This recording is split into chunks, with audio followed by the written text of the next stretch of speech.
Hi everyone, my name's Mike and welcome to the video.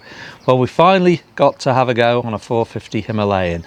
So we've been eagerly awaiting this bike, and A&D were kind enough to let us loose on their demonstrator. We had a great day out on it. What we were originally going to do was test a 410 Himalayan, or Himalayan, depends on how you want to pronounce it. I'll be pronouncing it Himalayan. We were going to do the old generation 410 Himalayan, but unfortunately that fell through. We couldn't get hold of the one that we were thinking about. So what we did is we got Richard, who is, most of you will know, and you'll meet him later on, part of the Lemon Drizzle gang. He brought his Fantic Caballero, which is a 500cc single, as we thought that would be interesting comparison between the two bikes. Now, you may have noticed from the title, I've titled it Dr. Jekyll and Mr. Hyde, and I'll let you decide which one you think is which. But one bike is a fantastic, modern, do everything all-rounder, a wonderful piece of equipment, and the other one is mad as a box of frogs. Both great bikes, both very different. You'll see my riding impressions, and then we'll do a round table at the end. But it was a very enjoyable day's riding, and just great fun. It's just great fun to have the team back together, or some of the team. We're going to be doing quite a bit more. We've got stuff planned. So if you enjoy this video, please, if you think we deserve it, consider giving us a like and subscribe, because it does help us. And again, thank you to A&D for letting us have a go on the 450 Himalayan, which I'll give you a spoiler, it's a fantastic bike. In fact, if I was looking at downsizing, which I may well do in the next few years, it would be certainly very near the top of my list of bikes that I'd downsize to. So absolutely fantastic, and thanks for watching the video, and with that, on with the show.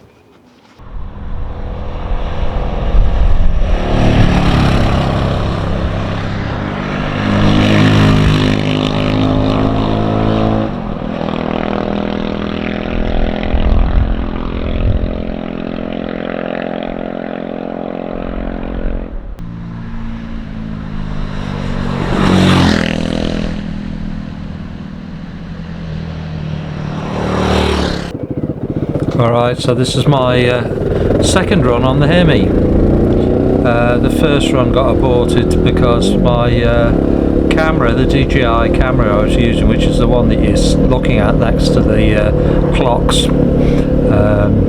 gave up the ghost. So I come back on the next Saturday and taking this out for a run. So I'm just leaving Denby on some nice roads, and enjoying it very much.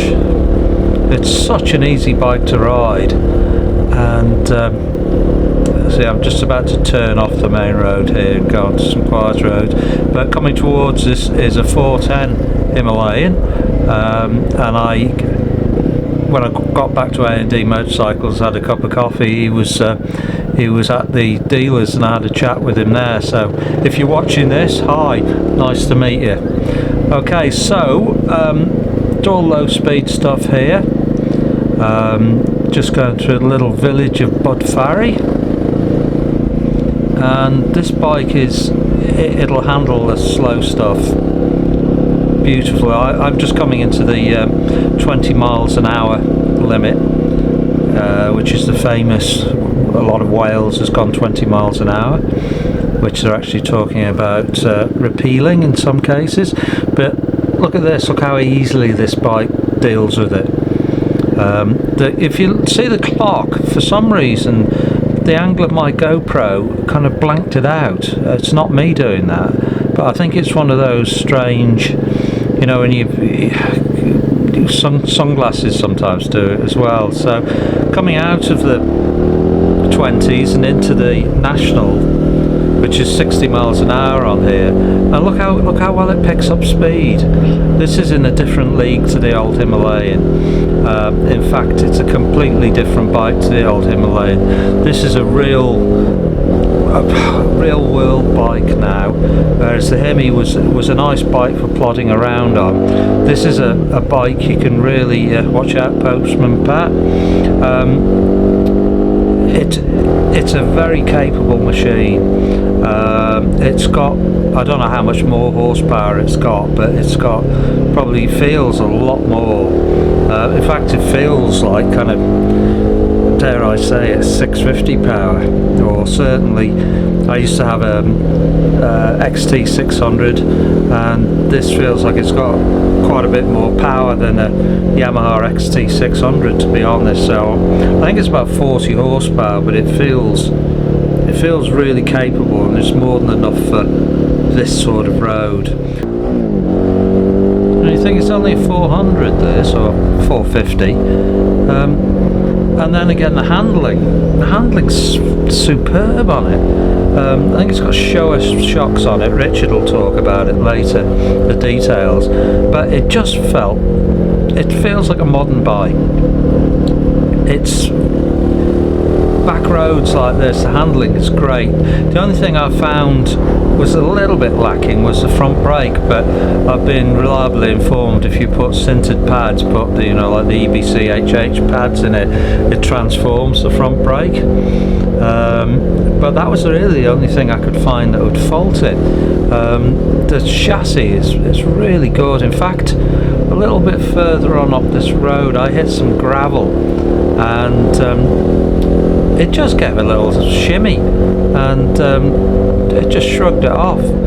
But it's good in the quicker corners, and the low speed damping is outstanding. It's really, I was really surprised that there, do you see it then? I hit some gravel and it just did a little shimmy. And then it's got a nice screen on it. I didn't feel the wind, but I'm just pottering round. I didn't manage to test it on any dual carriageway, so maybe that screen would probably, I'm sure you can get aftermarket ones, so there'll be ones available. But very comfortable. Probably wouldn't be a superb two-up bike. It'll be good for just pottering round, but in terms of touring, it's not a bike for touring two-up on if you're in company with bigger bikes. But one thing we said about the old Himalayan was, in isolation it was great, but if you were riding with your friends it would be a bit lacking. But watch this. This is a sort of performance that this bike's got. When we go out riding as a group, this is the sort of speed we do. We very rarely, we're slightly, a little bit over the speed limit now and again, but this would be more than capable. I could go out with the guys, and in fact, the recent European tours we've done, I would quite happily take this,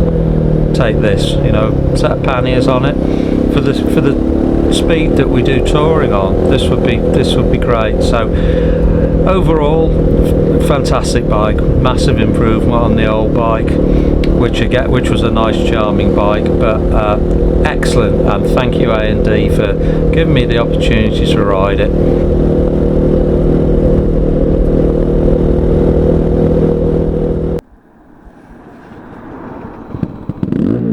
So I'm on the Caballero now, the Fantic Caballero,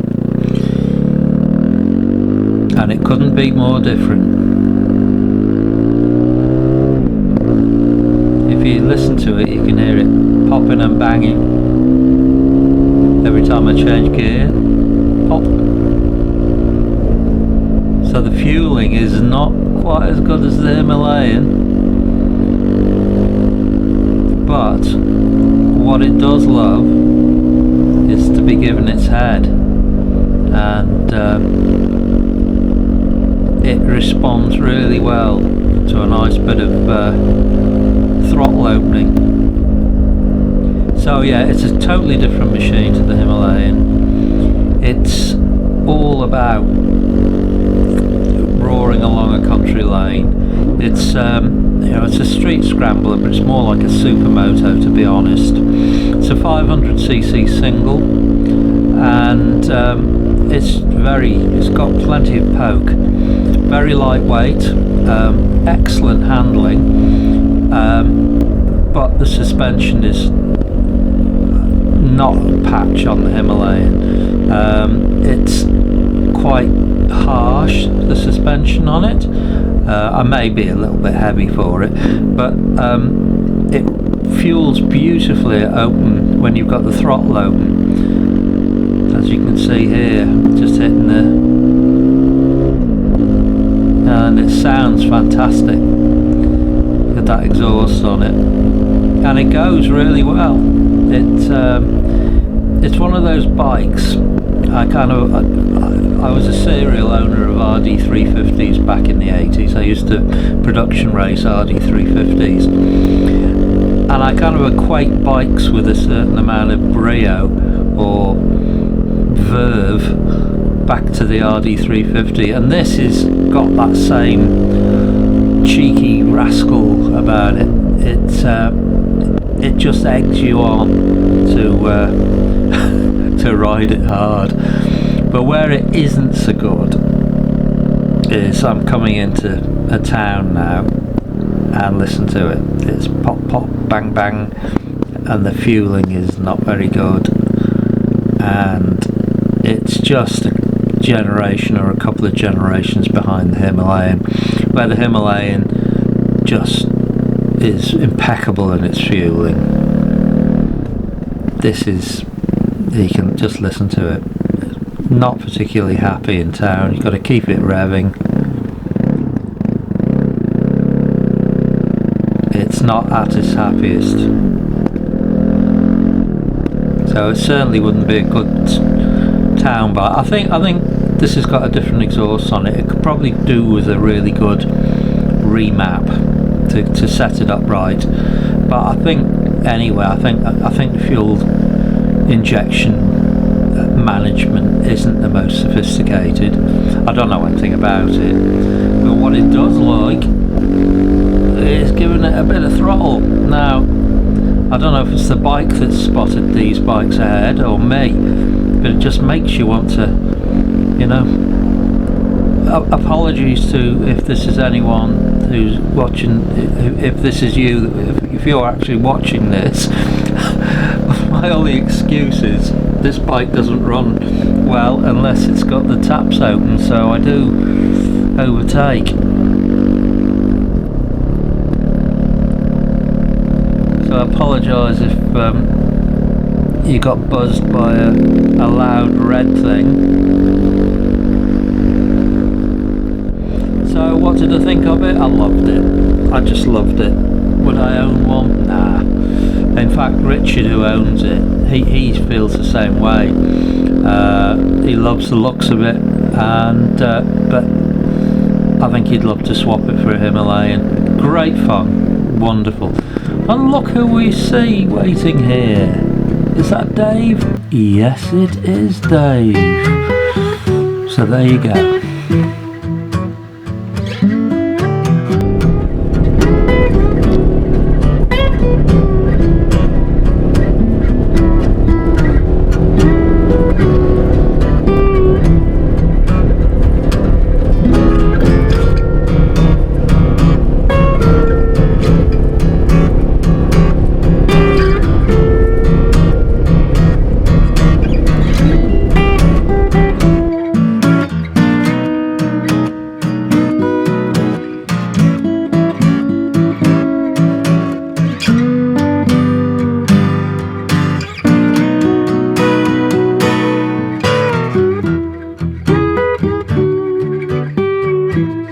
Okay, hi everyone.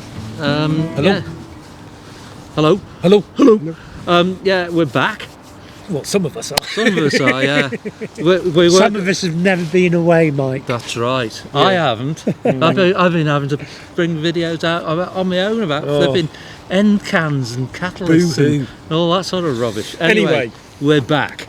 So what we've done today is we've taken out the 450 Himalayan, and I know Richard has been almost wetting himself in anticipation, and it was going to be a big treat for him today, but he went and rode one yesterday, didn't you? I was doing my homework. I'm a professional, you see. So there you go. So should we start? Well, actually, hang on. Yeah, you mentioned the Himalayan. You failed to mention the other bike in the test. Oh, that's right. Well, we brought along Richard's 500 Fantic Caballero, just as a comparison, because it's a single cylinder, sporty sort of. Yeah, it's more like the Scram. Yeah. But on riding it, it's it's slightly different. It's the bad boy. An excuse to do a compare and contrast, and how different two similar capacity. Yeah. They're both a 450 single, but how different they can be. Don't kid yourself. It's just me and Dave wanted to thrash the nuts off your bike, Rich. Yeah, TV. Yeah, so that's it. So, but we're going to concentrate on the Hemi. Yeah. Really, that was the point of it. We wanted to take out an older Hemi, but just wasn't one available. And we may do one later on. But it would have been nice to do a direct comparison between the old and the new. But we've all ridden an old Hemi before, and so at Scram, least a Scram, so we can give a good comparison. Yeah. All right. So, do you want to give us a bit about it, Rich? You probably. I'll move the microphone on. Yeah, because Rich knows more about them than. Yeah, I mean, Mike. Yeah. Obviously, Mike and Dave will give you their opinion shortly, but I think we're all agreed in general terms. And we sound like paid employees of Royal Enfield, don't we, at times? But we were so impressed with it. Generally, I mean, for the money, there's not much to criticise, and it's a really capable bike. So just to kind of put some background into that, Rich, and you said about value for money, compared to the old air-cooled Hemi, we're talking about power difference and price difference. Put some figures on that. The old Hemis, the full recommended price was about 4,800, I think, on the road. These start at about 5,750, so you're looking at about a grand extra. But you're looking at a lot more for that extra grand. You're looking at 40 horsepower as against 24.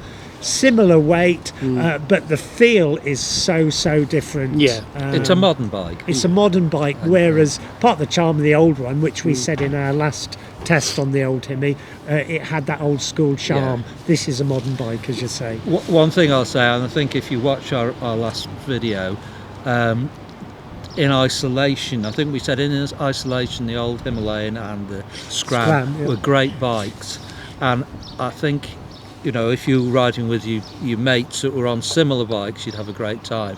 Whereas wouldn't quite fit in if everyone else was riding GSs or big or anything vaguely modern, really. Yeah, but the difference with this new Himalayan is you could now. It's got that little bit more power. It's got amazingly good handling. I was really surprised, and it kind of just lifts it. It's lifted it from, 10 years old, the old Hemi. 10. It's a thoroughly modern bike, and it's got modern performance. I was very surprised with it, to be honest. I think we all kind of went, wow, because there's not much you can criticise on it. No. And we said that about the old one, but that was always with that proviso you just talked about. For a 20-something brake horsepower bike, there's nothing wrong with it. For the money, there's nothing wrong with it. With this one, that applies as well. But in a much wider context. There's no caveats, is there? You don't have to make any excuses at all for the new one. And you could take it on, you could seriously tour on this. You could go around the world on it, you could do anything with it. But the only counterpoint to that, I would say, and been thinking about it, is, and it's not about the bike itself or the riding experience or the build quality, is what attracts some people to the old bike isn't just the charm. It's, I do want to take it around the world, and I want to be able to fix it with a Leatherman tool.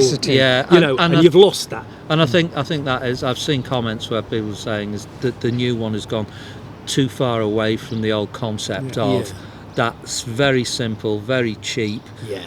Really utilitarian. Fix it with a hammer. But I mean, Euro 5's done for that anyway, hasn't it? You know, it's like you can count the number of air-cooled, but even the V85, and I don't want to get off the subject, but you know, that's now got variable valve timing to help get it through Euro 5. So, you know, everything's losing that old school charm. It's becoming unattainable. So people will still ride the old ones for that reason. But the new one, wow, suspension. It was a revelation, amazing. wasn't it? Yeah. You know, it's like... Yeah, Showa suspension, isn't it? Yeah. And it really... Well, it is on the front. I don't know, is it on the back? I'm not sure, but certainly both ends of suspension was superb. Really nicely. You know? I mean, you know, when we got on your Caballero, you know, which, okay, probably is budget suspension as well, but it just feels a lot harsher. It was very bounce, very... Yeah. But it pulls out something a bit naughty in you, that Fantic, doesn't it? Yeah. But it's a good baseline in terms of that was a reasonably budget bike, the Fantic. Yeah. I say was, because I don't even know if they still make them, do they? I think they do. Yeah, okay. Absolutely, but it does feel a bit dated now. And the Himi, you just get off and going, well, it just felt like every other modern bike. It's like a mini GS in many ways, isn't it? Yeah, absolutely. It's very... I don't know how it would feel fully laden with, with the big panniers. It's going to feel like 40 brake horsepower with a fully laden. You can do it, but it's going to be a bit of a struggle overtaking or anything. But without that, just on its own, fine, absolutely. And it really, like the Welsh roads, like everything 20 mile an hour, and then you can go up to 50 miles an hour. Yeah. And I looked at, I think it was when I was riding the Fantic, and we're riding up on Twisty Road, and you'll probably see in the filming that I'm doing, and I felt like I was winning the 1955 TT. That's what you said when you got off it. I feel like I've just won the 1950 something TT. Yeah, and I looked down the speedo, and I think I touched 70. Yeah, but it gives you that feeling of the camera. And the Himalayan doesn't feel like that. No, it doesn't do that. It sort of cossets you, doesn't it? It's so comfortable. It drifts into the background. And it's very forgiving. There's not much. I mean, in a week's time, there's not much about the Himi I'll remember. Yeah. But that isn't a criticism. No. In fact, in a way, it's a sort of veiled compliment because it's so well balanced. You know, the only thing I didn't like about it, the two things I kept harping on about, was the switchgear's slightly weird, and this is a guy who owns Guzzies. He kept leaving the indicators on. I did. Well, that's the other thing, is the warning light for the indicators on the very nice display is tiny, and you left them on. Mind you, we all left them on. Is that just shows that we're men of a certain age. We're getting we need all the help we can get. Yeah. But that's as you said, Rich, if that's the only criticism we can come up with after a day of riding it on what's still a very cheap bike. Yeah. Bloody hell. I think generally 3 things that we did criticise a little bit over the day, and these are the only things to criticise, was it would have been nice if it was, say, 20 kilos lighter, but I think it's been built to be robust, hasn't it? Yes, it has. And which was made worse because the side stand's a little bit short and it's got quite an angle of lean. So you feel the weight when you put it on the off the side stand, and the indicator, and pretty much. That was everything. Yeah, we said the brake, if you're really hooning it, which I think you did once and I didn't at all. You didn't know. No. The brakes, they're not bad by any stretch, but they're not needs great. A good squeeze. But it's, as you said, Rich, it's got off-road pretensions, probably more than any other adventure bike on the market. We never went anywhere near off-road. I did stand up on the foot pegs once. Oh, and how stylish did you look? I looked very stylish. You looked like Ewan McGregor. You should have said I'd have taken it into the stream like we did with the Himi and the Scrambler. I know, I was going to take some beauty shots down there, but I forgot. Yeah, it's just, it's that kind of knockabout, do everything, ride distance, ride it round town. Fueling, oh my God, the fueling on it's perfect, isn't it? Absolutely. And, for the money, that in that colour, that's the The bottom line model is 5,750 on the road, and what you get for the money, it's even got a centre stand. How rare is that on a modern bike? You have to pay 200 or 300. The only other criticism I came up with, and I didn't moan about the side stand, by the way. There's a technique, I know. Stuart said you turn the handlebars as you lift it. Yeah. I didn't need to. But the original Hemi, they were criticised because the side stand wasn't long enough, and they had instances of them blowing over. Right. And I think they've overcompensated on this one. The only other thing I didn't like about it was I didn't like the looks particularly. Okay, I quite like them. Actually. Yeah, it's the shape of the tank and the side panel doesn't do it for me. But I think it was partly due to the kind of sand-coloured paint. Yeah. It just needs a bit bolder graphics, and Richard explained that you can pay a few £100 extra for one with some nice graphics. I haven't seen. Is that the Kazi Brown one? That's the Kazi Brown, or Kazi Brown as everybody calls it. Unfortunate name. What were they thinking of? And then for £100 extra, I think they're £850 on the road. You can get, I think they call it the slate, with either Himalayan salt graphics, or either the blue or the red graphics. Yes. And then you've got the sort of retro black and gold, like a John Player special colour scheme, which is about 6'2". And that's got gold wheels. For those of you that remember rims, cigarettes. So a lot more blingy, and then again a bit more for the tubeless versions, which are the black and gold. Oh, they do a tubeless. Which are about, but you're getting up to about 6'4" then, I think. You're getting into it, But, it's one less thing to worry about. The other thing you mentioned, Rich, was the optional extras. Enfield have got a good track record of putting things like panniers. They've got fantastic. When the demonstrator came here, not the demonstrator, the first bike that wasn't a demonstrator, that came equipped with panniers, and they've got the proper, like the metal mule ones. They look great. I mean, you were saying, Rich, they're only about £500, which is compared half the to price of some of the premium brands. Yeah. Wow. And then I think it's about 100 or 150 for the pannier frames, which again is very reasonable compared to some of the more premium brands. So again, another Enfield that's hard to criticise for the money, and irrespective of the money, if what you're after is a modern single that can do everything, off-road pretension's genuine, because apart from anything else, never mind suspension or weight or anything, it's not too expensive to drop, which, let's face it, everything else pretty much is. And I think you said we've been riding it enthusiastically for a while, and what we get 75 miles to the gallon. In the end, it was about 76 to the gallon.